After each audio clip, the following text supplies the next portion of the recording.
இன்னைக்கு லோகேஷ் கனகராஜுங்கிறவர் ஒரு பெரிய டைரக்டரா இருக்கிறார்ல, யங்ஸ்டர்ஸ்லாம் இருக்கிறீங்க. அவருடைய திரைப்படத்தில் ஒரு முக்கியமான ஒன்று சொல்றாங்க, LCU. கேள்விப்பட்டீங்களா? LCUனா என்னடா? Lokesh cinema universe. அப்படின்னா ஒன்றும் கிடையாது.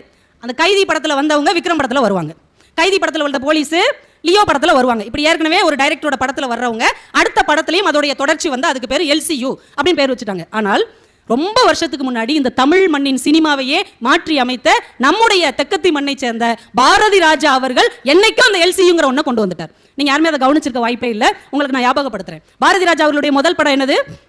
16 வயது நிலை.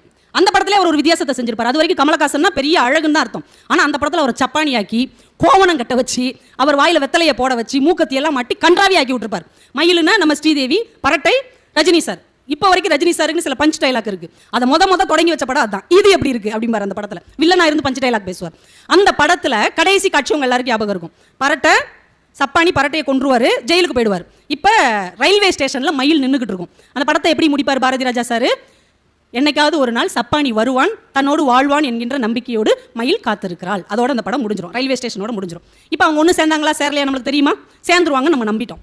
ரெண்டாவது படம் பாரதி ராஜா படம் கிழக்கே போகும் ரயில், சுதாகர் ராதிகா மேடம் நடிச்ச படம். இந்த படத்துல இடையில கூட ஒரு காட்சி வரும். நீங்க கவனிச்சிங்களான்னு தெரியல. ஒரு திருமண வீட்டில் மொய் எழுதிக்கிட்டு இருப்பாங்க. நீங்க இன்னும் உசிலம்பட்டி தேனி பக்கம் போனீங்கன்னா நம்ம ஊர்ல மொய் எழுதுனா சத்தமில்லாம உட்காந்து எழுதுவாங்க. அவங்க ஊர்ல மைக் செட்டு வச்சு பழனிசாமி 500 ரூபாய், முத்துக்குமார் 200 ரூபாய் அப்படின்னு சத்தம் போட்டு சொல்லுவாங்க. சில்வர் அண்டா அப்படிலாம் சொல்லுவாங்க.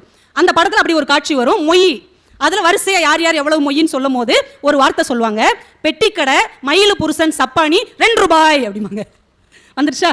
ஃபர்ஸ்ட் படத்துல அவங்க சேர்ந்தாங்களா இல்லையா, ஜெயிலுக்கு போனவர் வந்தாரா இல்லையான்னு தெரியல. ஆனா ரெண்டாவது படத்துல அதை எவ்வளவு சூட்சுமமா LCU மாதிரி வச்சிருக்காரு.